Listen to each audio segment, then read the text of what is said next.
Hey guys, Doublelift here. The new season is here, S25. Riot wants you to call it Season 1, but I don't know a single person who's doing that. So we're going to call it S25.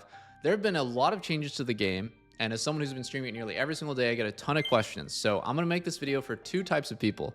If you're a tryhard, a dirty tryhard, who wants to succeed and win more games, have more fun with the new season, I'm going to explain how pro players and challengers generally play around the new mechanics. If you're a gamer dad with 3 jobs, 5 wives, 15 kids, and only 10 minutes a week to play League, hopefully this video will help you better figure out what's going on when you man up and stop queuing ARAM. Let's get started. The first mechanic they added, Feats of Strength. 2 teams enter, 1 team gets feat picks. If you complete 2 before the enemy team, you get 2 rewards. The first is the winning team's tier 2 boots get increased stats. Zerkers gets 5 attack speed, Steel Caps gets 5 armor, Swiftness boots gets 5 move speed, etc. I estimate this is roughly 100 gold for everyone on the team for free, assuming everyone gets tier 2 boots. This is pretty insignificant. You can basically forget about it. It's not something you play around or really think about. Second bonus, your tier 2 boots can be upgraded to tier 3 boots. It costs 750 gold and does something unique depending on which tier 2 you have.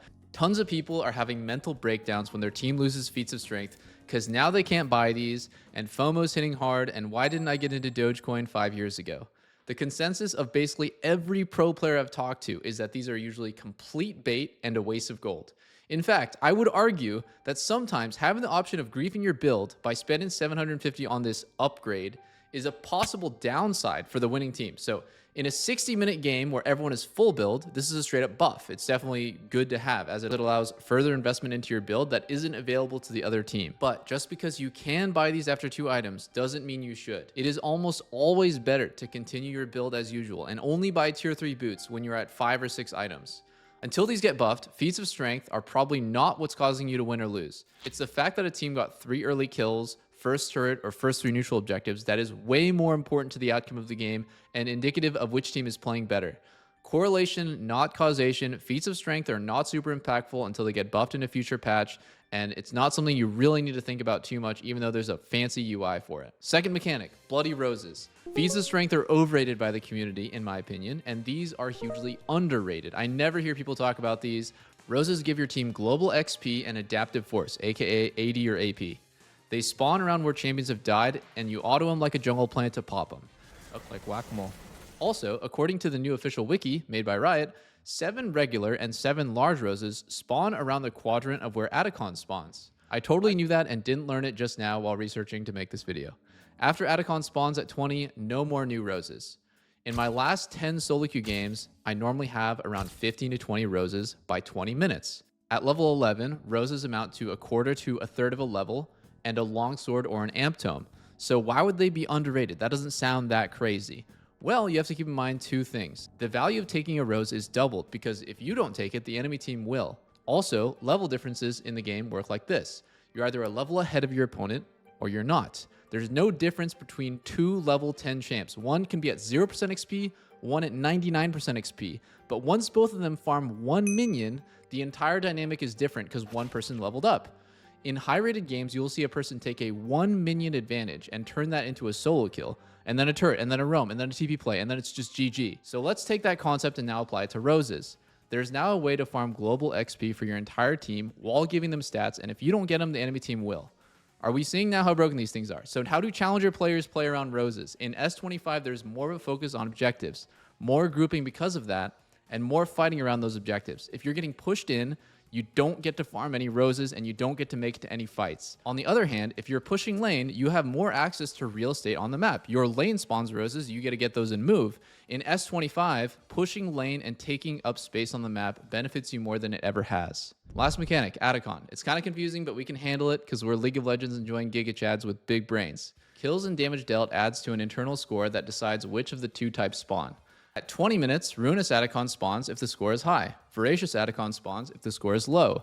The side of the map that he spawns on is decided by which side of the map has added more score. They both have a pretty useless permanent buff that you can basically forget about. Ruinous gives 25% increased effective Drakes and Baron. Voracious gives 40 extra gold on takedowns. Forget about it. The real value in Atakhan is actually what happens immediately after you kill it. When you kill Ruinous, he spawns 6 regular roses and 6 big ones. He also gives 6 to the team that killed him for a total of 30 roses. That is a shit ton of experience and damage. Oh, wait, never mind. I am going to level. Wow. Did you guys see how much XP I just got there? That was like 3/4 of a level. The team that kills him and farms the roses is usually ahead an entire level for the rest of the game. The trick to playing around Ruinous Atakhan is that most of his value happens after he dies, which has nothing to do with which team got the last hit on him. So if there have been a ton of my solo queue games where a team kills him, then is immediately wiped or zoned off afterwards in the scramble to farm the roses. So that also means stealing Ruinous Atakhan, but not getting the roses has very little value. So I wouldn't like suicide or go for a hero steal on Ruinous Atakhan. On the other hand, Voracious Atakhan is all about the buff. Probably the single most hated thing about the game right now. This is the one that completely warps the game around it for the next 2.5 minutes. The team that kills it gets a GA buff that triggers when you die. Rather than dying, you withdraw and give 200 gold, but you don't give any XP, you don't trigger resets like on-kill stuff, and you revive at your fountain.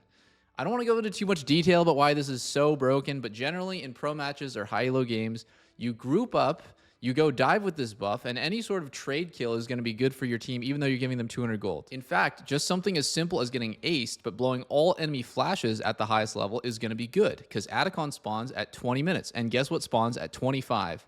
Baron. In pro play, this actually just makes a flowchart where if a team gets Voracious Atakhan after 23 minutes, it overlaps with Baron.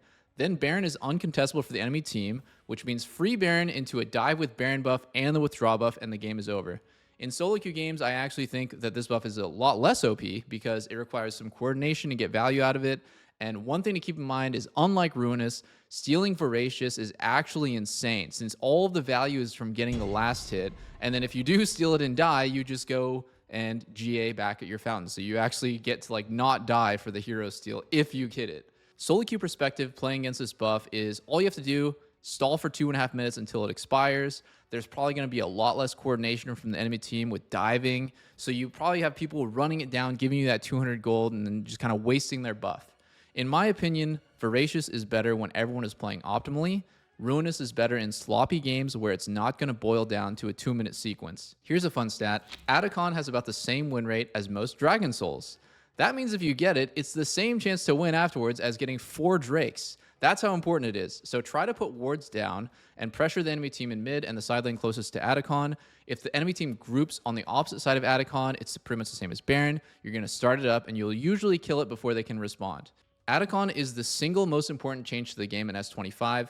If nothing else, you can literally ignore Feats of Strength, never click on a rose in your life, but as long as your team gets Atakhan, you're in a great position to win.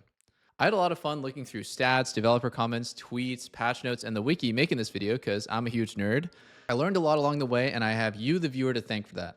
The last thing I wanted to touch on is, how do I feel about the state of the game now? You know, these are some really big changes. I'm loving it. Well, I really enjoy it. I like when the game is action-packed. Even if the ADC role is the one that gets owned the hardest by fast games and more early fighting, you know, ADC is generally most benefited by slower and lower kill games. But over the last couple years, I feel like League has gotten stale. The flow of every game started feeling the same. If every year Riot cooks up something that makes the game feel fresh like this, I'm all for it. For me, the most boring part of the game is farming. The most fun is team fighting, positioning around objectives, and playing the tug of war for vision. I think there's a spectrum where on one end you have Counter-Strike. I played that game since I was 10 years old, since 1.6. The game has fundamentally stayed the same. There's no huge changes to it for 20 years. On the other hand, you have Fortnite, where one season you're Spider-Man, the next you're playing as Avatar characters. Little Timmy's building the Great Wall of China in 1 second. I feel like League needs to find a spot on this slider where the game feels new, but not so crazy it's unrecognizable to longtime fans. And for me, this season definitely hit that. Let me know in the comments what you like or dislike about League, and if you're enjoying the new season as much as I am. Until next time, peace, guys.